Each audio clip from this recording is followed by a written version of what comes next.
감사합니다.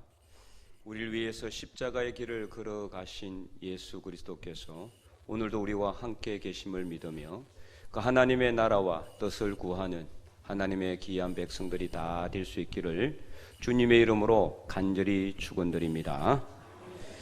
오늘 말씀은 이번 사순절 성령의 새롭게 하심으로 우리가 배날을 받아야 할 것 세 번째 순서로 말씀의 회복에 대해서 은혜를 나누고자 합니다.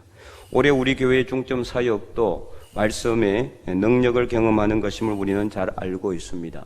그래서 더욱 오늘 말씀을 통해서 하나님께서 그토록 반복하여 강조하신 이 말씀의 중요성을 다시 한번 더 깊이 우리 가슴에 새기고 깨닫고 그래서 말씀대로 행하는 삶을 살기로 결단하는 이 시간이 될 수 있기를 간절히 축원드립니다. 오늘 본문이 기록된 이 신명기는 원래 히브리 제목으로는 엘레 하 드바림 이렇게 되어 있습니다. 드바림이라는 건 뭐냐면은 말씀이다 라는 뜻이에요. 그래서 엘레 하 드바림 하면은 이것은 말씀이다 이란 뜻입니다. 어떤 말씀이란 뜻일까요? 하나님의 말씀이다. 하나님의 말씀. 그래서 이제 신명 말씀을 밝히는 그 책이다. 그렇게 신명기라고 이제 이 우리나라 말로는 번역이 되어 있지만은 이 신명기 안에는 그만큼 하나님의 말씀으로 가득 차 있는 것을 알 수가 있습니다. 이 말씀은 이제 출애굽기와 레위기, 민수기에 기록된 말씀이 거의 대부분 다 중복되어 있는 말씀이라고 볼 수가 있어요. 그런데 왜 하나님께서는 이토록 이스라엘 백성들에게 이미 선포된 하나님의 말씀, 이미 출애굽기, 레위기, 민수기에서 선포하신 말씀을 또다시 말씀하고 있을까? 지금 재차 모세를 통해서 이스라엘 백성들에게 또다시 말씀하고 있는 내용이거든요. 두 번이나 세 번이나 이렇게 해서 반복해서 강조하고 있는 이유가 있습니다. 그것은 바로 이스라엘 백성들이 이 말씀을 듣는 이 사람들은 강야 2세대라고 볼 수가 있어요. 강야 1세대는 어떻게 됐습니까? 다 죽었습니다. 40년의 강야를 방황하면서 그들은 다 죽었습니다. 그리고 2세대들이 지금 이제 가나안 땅에 들어가기 직전에 모압 평지에서 하나님께서 백성들을 다시 모아놓고 이전에 모세를 통해서 선포하신 하나님의 말씀을 또다시 말씀하고 있는 것입니다. 그래서 하나님 말씀을 잘 모르는 세대들이 하나님의 놀라운 말씀의 능력의 역사를 잘 경험하지 못했던 그런 세대들이라고 볼 수가 있는 거죠. 두 번째 이유는 이들이 들어가야 될 가나안 땅은 그냥 아무도 살고 있지 않는 땅이 아니에요. 그 땅에는 우상을 섬기는 백성들이 살고 있어요. 우상을 섬기는 이방 백성들이 살고 있고 그들은 또한 네피림의 후손들이 거대한 거인들과 같은 사람들이고 그리고 이 여리고성 같은 난공불락의 성들이 절비한 곳이고 철병거로 무장해 있고 그들을 무찌르기 위해서는 이 하나님의 성민으로 되어 있는 이 이스라엘 백성들이 말씀으로 무장하지 않고서는 절대로 그들을 물리칠 수가 없었기 때문입니다. 그들이 가지고 있는 어떠한 인간의 힘과 능력으로는 그 가나안 땅에 있는 이방 족속들을 물리치기 힘들기 때문에 하나님께서는 오직 이 이스라엘 백성들 강야 2세대 하나님이 택한 그 백성들에게 이 말씀을 이렇게 강조하고 있는 이유인 것입니다. 그런데 이스라엘 백성들은 어떻습니까? 하나님의 도우심으로 가나안 땅에 들어갔어요. 하나님께서 앞서 가셔서 그들 가는 길을 개척해 주셨고 그들 앞에 버티고 있는 그 가나안 족속들을 다 물리쳐 주셨어요. 여리고성을 무너뜨려 주셨고 철저하게 하나님이 계획하고 하나님께서 섭리하시고 인도하시는 대로 이스라엘 백성들이 따라갔고 그래서 그들이 짓지 아니한 집에서 그들이 경작하지 않는 밭을 갈면서 그들이 심지 않는 포도나무와 무화과나무와 감람나무 열매를 따먹으면서 평안하게 거주하게 된 때는 그들은 하나님의 말씀을 순종하지 않았습니다. 이전에 그토록 하나님께서 명령하고 지키라고 반복하여 강조하신 이 하나님의 말씀대로 순종하지 않았다라는 것이죠. 결국에는 그들은 하나님 말씀을 떠났습니다. 나중에 어떻게 됐습니까? 가나안 땅에 들어가서 등이 따뜻하고 배가 부르니까 그들은 하나님을 버리고 하나님의 말씀에 순종하지 않고 우상을 따라 행하였습니다. 솔로몬조차도 우상을 행하였죠.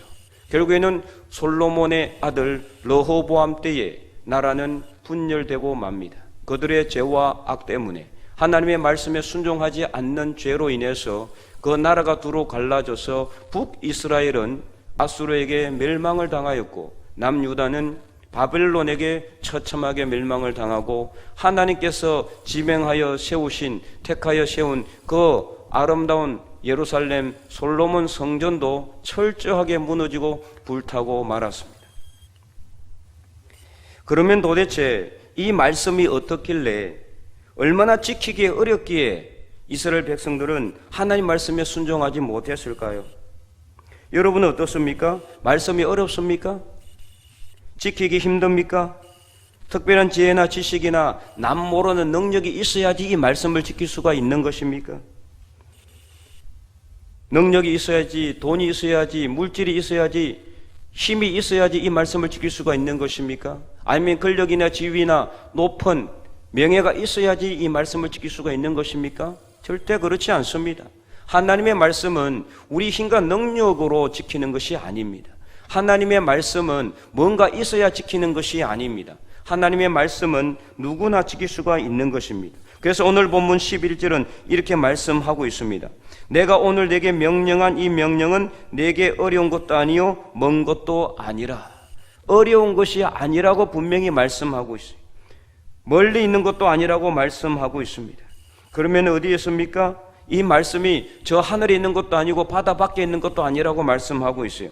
12절 13절 우리가 읽었지만은 하늘에 있는 것이 아니기 때문에 내가 이르기를 누가 우리를 위하여 하늘에 올라가서 그의 명령을 우리에게로 가지고 와서 우리에게 들려서 행하게 하려 할 것도 아니라는 겁니다.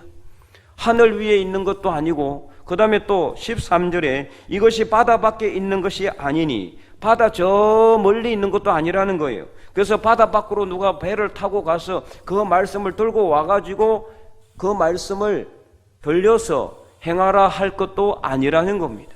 그러면 도대체 어렵지도 않고 멀리 있는 것도 아닌 이 하나님의 말씀이 어디에 있단 말입니까? 바로 하나님의 말씀은 우리의 입에 있는 줄 믿으시기 바랍니다. 그래서 14절 전반절 말씀을 다시 한번 우리 읽어보도록 하겠습니다. 오직 그 말씀이 내게 매우 가까워서 내 입에 있으며 아멘. 말씀이 입에 있다는 것은 무슨 뜻이냐? 누구든지 이 말씀이 어려운 것이 아니기 때문에 누구든지 이 말씀을 입에 올릴 수 있다는 말이에요. 암송할 수 있다는 말이에요. 가르칠 수 있다는 말이에요. 그래서 이 말씀을 자녀들에게도 가르칠 수 있고 믿지 않는 사람들에게도 전할 수 있다는 말입니다. 힘이 있고 능력이 있고 어떤 기술이 있어야 전도할 수 있는 게 아니라는 말이에요. 내가 똑똑하고 지혜 있고 지식이 뛰어나야 이 말씀을 읽을 수 있고 이 말씀을 암송할 수도 있고 가르칠 수 있다는 뜻이 아닙니다. 누구든지 하나님의 말씀을 그 입에 올릴 수 있다는 것을 분명히 말하고 있습니다. 그래서 지혜가 있는 자나 지혜가 없는 자나 부한 자나 가난한 자나 지위가 높은 자나 누구든지 하나님의 말씀은 모든 사람들에게 공평한 것입니다. 그래서 이 하나님의 말씀은 절대로 어려운 것도 아니요 멀리 있는 것도 아니라고 말씀하고 있는 겁니다. 그래서 신명기 6장 7절에 하나님께서 무엇이라고 말씀하고 있습니까? 우리 신명기 6장 7절 말씀을 다 함께 읽어보도록 하겠습니다. 내 자녀에게 부지런히 가르치며 집에 앉았을 때든지 길을 갈 때든지 누워있을 때든지 일어날 때든지 이 말씀을 강론할 것이며 아멘. 그러므로 사랑하는 성도 여러분, 이 생명의 말씀은 바로 오늘 저와 여러분의 입에 있는 것임을 믿으시기 바랍니다. 저 하늘에 있는 것도 아니에요. 저 바다 끝에 있는 것도 아니란 말이죠. 그래서 이 말씀은 바로 우리 입에 있기 때문에 이 말씀을 우리가 부지런히 읽고 이 말씀을 우리가 행하는 삶을 살아갈 수 있다는 뜻이 특별히 우리 자녀들에게도 이 말씀을 부지런히 가르쳐야 돼요. 신명기 6장 7절 말씀처럼 우리 자녀들에게 부지런히 가르쳐야 돼요. 앉아 있을 때든지 집에 있을 때든지 누워 있을 때든지 길을 갈 때라도 자녀들에게 부지런히 이 말씀을 뭐 하라고 했습니까? 강론할 것이다. 강론이라는 것은 말씀을 열심히 가르치는 것을 의미해요. 말씀을 열심히 가르치는 것. 그래서 이사야 59장 21절에는 이렇게 기록하고 있습니다. 이사야 59장 21절에 우리 다 함께 읽어보도록 할까요? 여호와께서 이러시되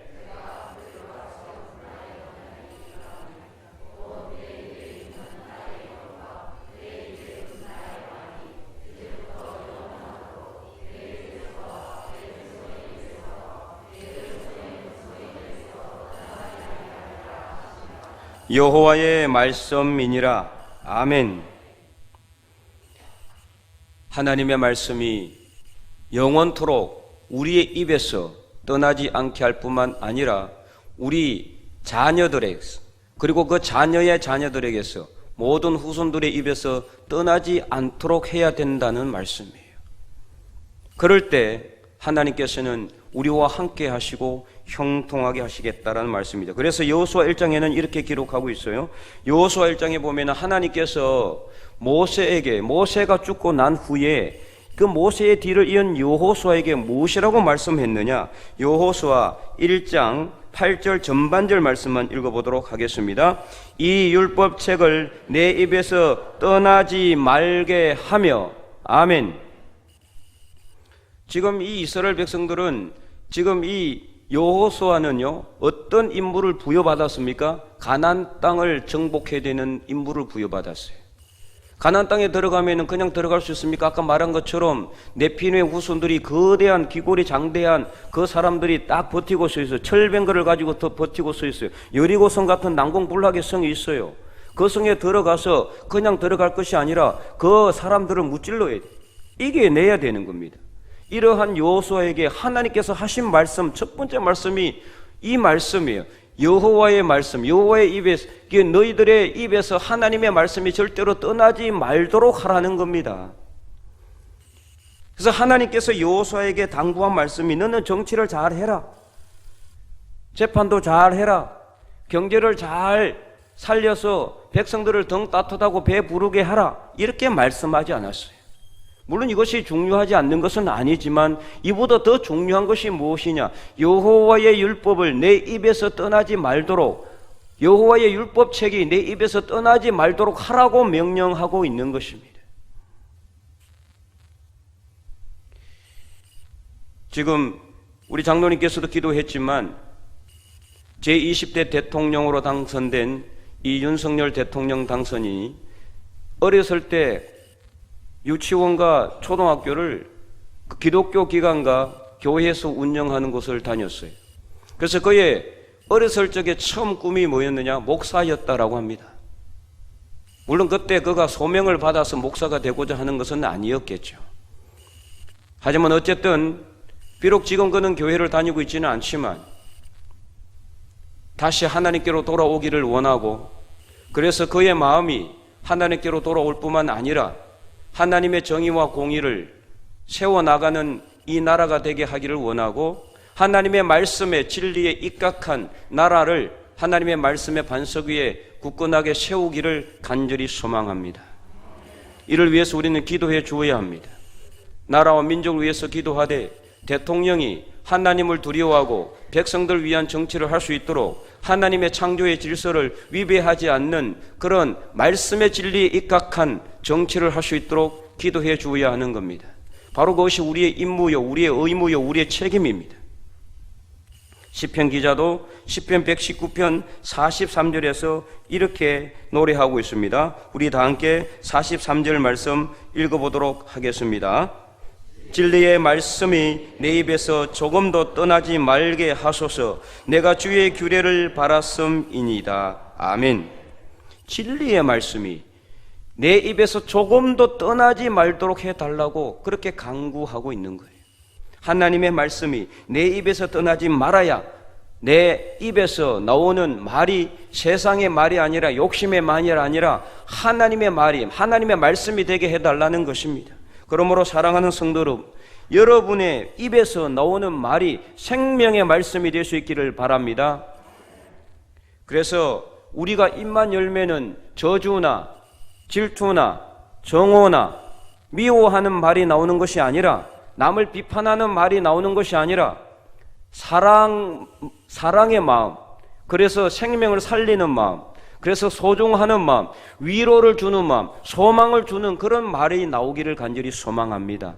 하나님의 말씀이 우리 입에서 나오기를 원합니다. 우리가 입만 열면은 말씀을 우리가 선포할 수 있기를 바랍니다. 그래서 우리 입에서 하나님의 말이 절대로 떠나지 않을 수 있기를 간절히 소망합니다.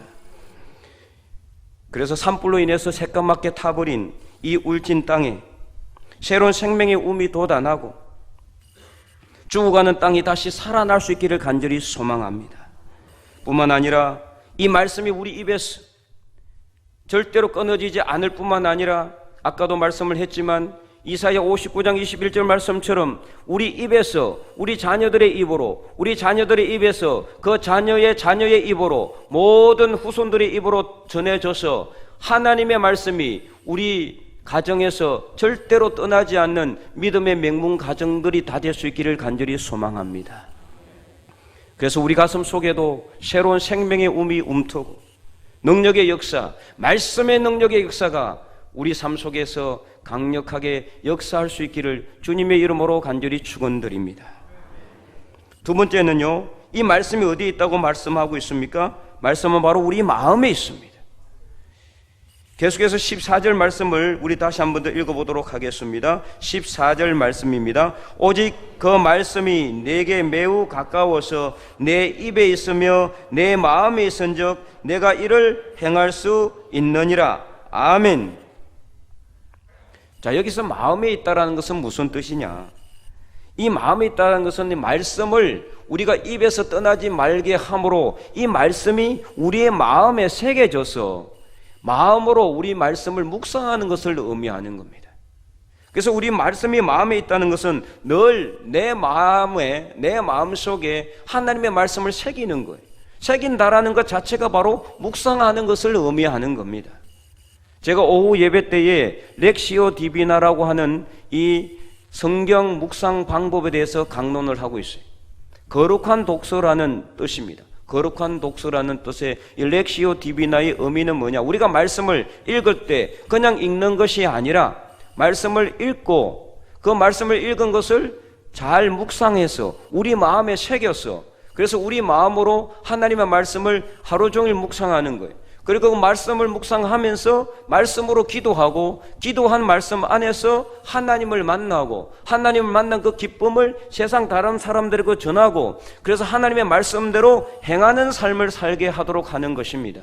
바로 이것이 말씀의 묵상의 원리예요. 그래서 우리가 하나님의 말씀을 우리 입에서 떠나지 말게 할 뿐만 아니라 이 말씀을 우리 마음에 새겨서 늘 묵상하는 삶을 살아야 되는 겁니다. 그래야 할 때 하나님께서 우리와 함께 하시고 말씀으로 동행하시는 거예요. 말씀 안에 역사하는 거예요. 말씀 안에 기적을 일으켜 주시고, 말씀을 통해서 우리의 질병을 치유하시고, 말씀을 통해서 우리 가정을 회복시키시고, 말씀을 통해서 이 나라를 고치시는 역사를 경험하게 되는 것입니다.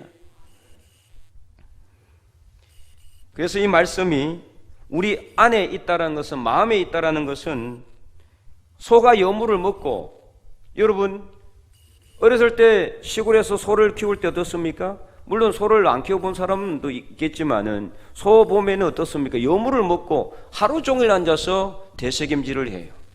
대책임질 하지 않으면 그 소는 말라 죽습니다. 아무 영양가도 없는 풀만 먹고 그 집만 먹고 어떻게 살겠어요? 그러나 소가 건강하게 되는 이유는 무엇이냐? 그 여물을 다시 끄집어내서 하루 종일 되새김질해서 다시 집어넣기 때문에 그것이 영양분이 되어서 건강한 소가 되는 것처럼, 우리가 건강한 신앙생활을 하기 위해서는 하나님의 말씀을 우리 입에서 떠나지 말게 할 뿐만 아니라 이 말씀을 우리 마음에 새겨서 마음에 묵상함으로 우리가 늘 하루 종일 이 하나님의 말씀을 우리 입에서 떠나지 않게 하는 겁니다. 말씀을 묵상하는 것이 입에서 떠나지 않게 하는 것임을 또한 되는 것이죠. 그래서 말씀을 묵상함으로 인해 가지고 우리는 말씀 안에 있는 하나님의 뜻을 알게 되는 거예요. 말씀 안에서 하나님께서 우리에게 응답하시는 것을 경험하게 되는 거예요. 말씀을 묵상하면서 하나님이 우리를 위해서 뜻하시고 계획하신 것이 무엇인지를 알게 되는 거예요. 왜 하나님께서 산불을 우리에게 주셨는지, 왜 하나님께서 이 코로나로 인해서 우리의 입을 닫게 하셨는지, 왜 하나님께서 이 어둠과 고난의 환난의 터널을 우리로 하여금 통과하게 하셨는지를 깨닫게 된다 이 말이에요. 다른 데서 하나님 뜻을 찾지 마시기 바랍니다. 하나님의 말씀을 읽고 묵상하면서 그 말씀 안에 살아계신 하나님의 음성을 듣는 저와 여러분이 될 수 있기를 간절히 소망합니다. 그래서 오랜 동안 고난의 삶을 살았던 다윗은요, 항상 그 입에서 하나님의 말씀이 떠나지 않게 하였고 늘 그는 하나님의 말씀을 마음으로 묵상하는 삶을 살았어요. 그 증거가 무엇이냐? 시편 19편 14절에 다윗은 이렇게 노래하고 있습니다. 우리 시편 19편 14절 말씀을 다 함께 읽어보도록 하겠습니다. 나의 반석이시여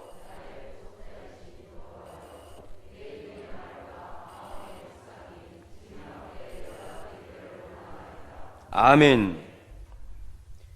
내 입의 말과 하나님의 말씀과 내 마음의 묵상이 하나님의 말씀을 묵상한 것들이 하나님 앞에 연락되기를, 하나님 받아주시기를 원한다라는 뜻이에요. 그래서 그는 늘 하나님의 말씀을 그 입에서 떠나지 않게 했어요. 그리고 하나님의 말씀을 늘 마음에 새겨서 묵상하는 삶을 살았단 말이에요. 그렇기 때문에 그는 고난의 삶을 살았지만 절대로 포기하지 않았어요.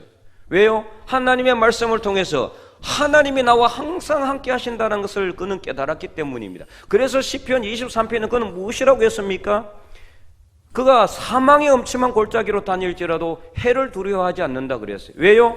주께서 나의 지팡이와 막대기가 되시기 때문에 하나님께서 자기를 지켜주실 것을 그는 확신하고 있었기 때문에 아무리 사망의 엄침한 골짜기로 다닐지라도 주님께서 그와 함께 하실 것을 그는 확신하였다는 말이에요. 여호수아 1장 8절 아까 우리가 읽었지만 하나님께서 여호수아에게 명령한 말씀이 또 무엇이 있습니까? 우리 다 함께 이제는 여호수아 1장 8절 전체를 한번 읽어보도록 하겠습니다. 이 율법책을 내 입에서 떠나지 말게 하며 주야로 그것을 묵상하여 그 안에 기록된 대로 다 지켜 행하라. 그리하면 내 길이 평탄하게 될 것이며 내가 형통하리라. 아멘. 이 율법책을 내 입에서 떠나지 말게 하며, 그리고 어떻게 하라고요? 내 마음에 묵상하여 그 말씀을 묵상하라는 거예요. 입에서 떠나지 말게 하고, 첫째. 두 번째는 그 말씀을 묵상하여 그 안에 기록된 대로 다 지켜 행하라. 하나님의 말씀을 읽고 묵상하면은 지키고 행할 수 있습니다. 그리하면 어떻게 된다고 말씀하고 있습니까? 내가 어디로 가든지 내 길이 평탄하게 될 것이고 형통하게 될 것이라고 약속하고 있는 거예요. 그래서 시편 1편 1절 2절에도 하나님께서 이 시편 기자를 통해서 어떤 말씀을 주셨습니까? 여러분, 복 있는 사람이 어떤 사람이냐? 우리 시편 1편 1절 2절 말씀을 다 함께 읽어보도록 하겠습니다. 복 있는 사람은 악인들의 길을 따르지 아니하며 죄인들의 길에 서지 아니하며 오만한 자들의 자리에 앉지 아니하고 오직 여호와의 율법을 즐거워하여 그의 율법을 주야로 묵상하는도다. 아멘. 여러분, 복 있는 사람이 우리가 생각할 때는 물질적인 복을 생각할 수 있어요. 건강의 복을 생각할 수도 있습니다. 자녀들의 복을 생각할 수도 있고 사업의 형통의 복을, 물론 그것도 복이에요. 복이 아닌 건 아니죠. 물질적인 복, 자녀들의 복, 건강의 복, 가정의 복, 사업 형통의 복 다 중요합니다. 그러나 진정한 복은 어떤 것이냐? 바로 여호와의 율법을 즐거워하여 그 율법을 주야로 묵상하는 자가 진정한 복 있는 사람임을 믿으시기 바랍니다.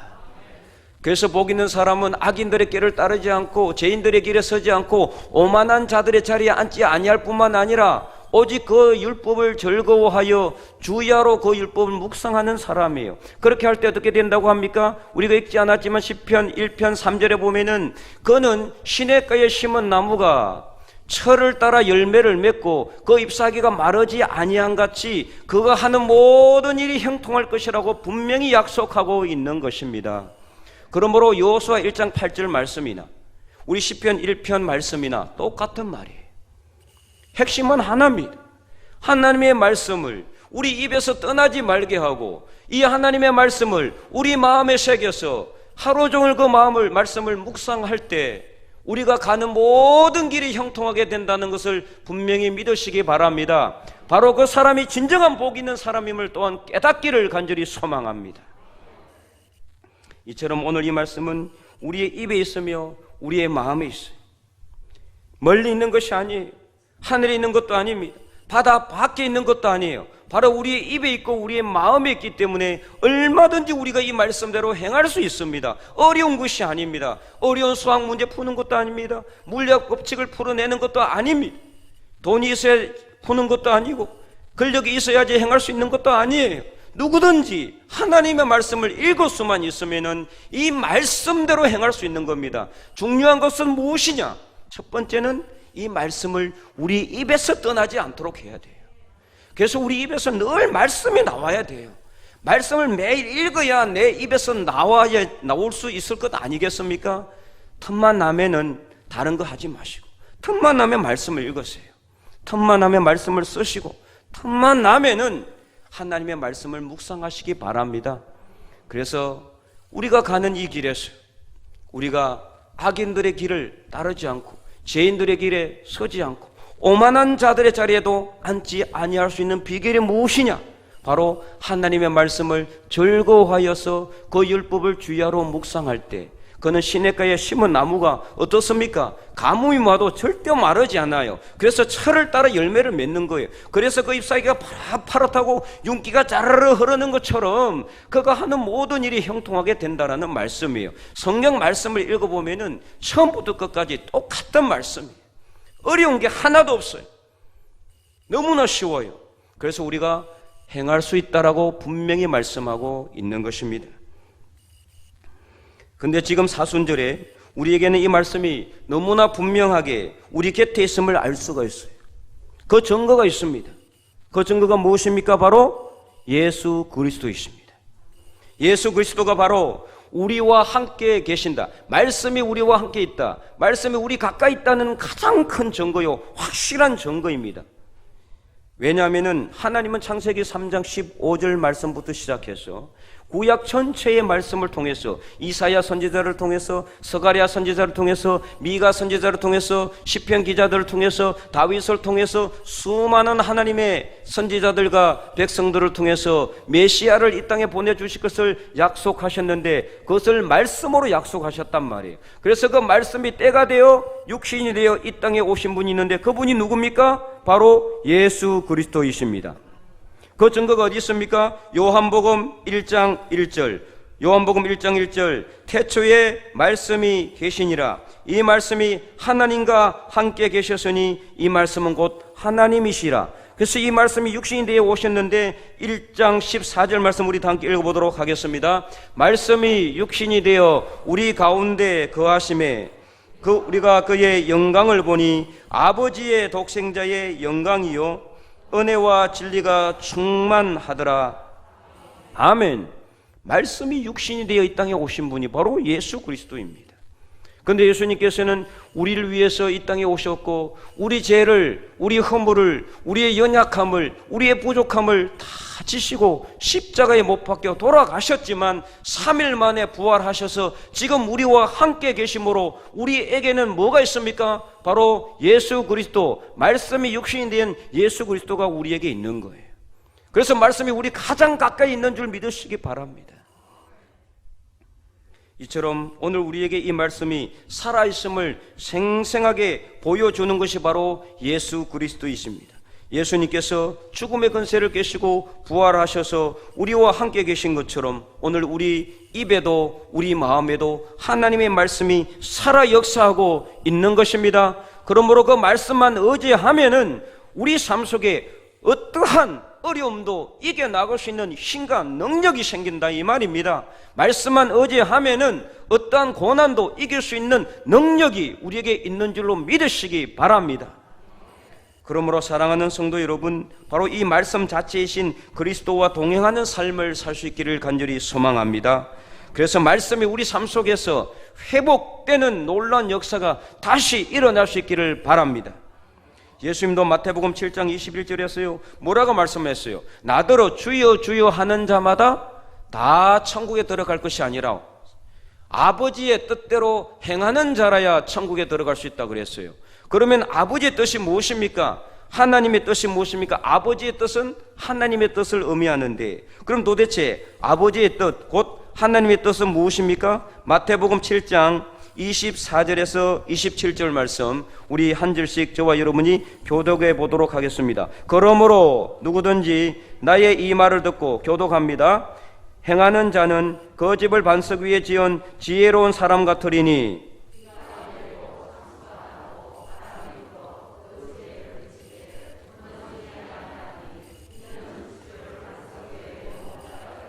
나의 이 말을 듣고 행하지 아니하는 자는 그 집을 모래 위에 지은 어리석은 사람 같으리니 비가 내리고 창소가 나고 바람이 불어 그 집에 부딪힘에 무너져 그 무너짐이 심하니라. 아멘. 한마디로 아버지의 뜻이 무엇입니까? 하나님의 뜻이요? 하나님의 말씀대로 행하는 거예요. 하나님의 말씀대로 사는 거예요. 어려운 곳이 아니라고 했잖아요. 멀리 있는 것이 아니라고 했잖아요. 우리 입에 있습니다. 우리 마음에 있습니다. 그러므로 우리가 이 말씀을 행할 수 있다는 것입니다. 그러므로 우리는 이 말씀을 우리의 입에서 떠나지 말게 하기를 바랍니다. 우리 마음에 늘 새겨서 묵상함으로 하나님의 말씀대로 행하는 삶을 살 수 있기를 바랍니다. 그래서 이 산불로 인해서 우리 마음도 탔고, 이 코로나로 인해서 비록 힘들고 어려운 삶을 살고 있을지라도 하나님의 말씀을 우리 입에서 떠나지 않게 할 뿐만 아니라 하나님의 말씀대로 행하는 삶을, 묵상하는 삶을 살아서 말씀대로 행함으로 그리스도께서, 부활하신 그리스도께서 우리 삶 속에 들어오셔서 우리와 함께 동행하시고 우리 가는 길을 이끌어 주셔서 우리 모든 삶이 평탄하고 형통한 길이 될 수 있기를 주님의 이름으로 간절히 축원드립니다.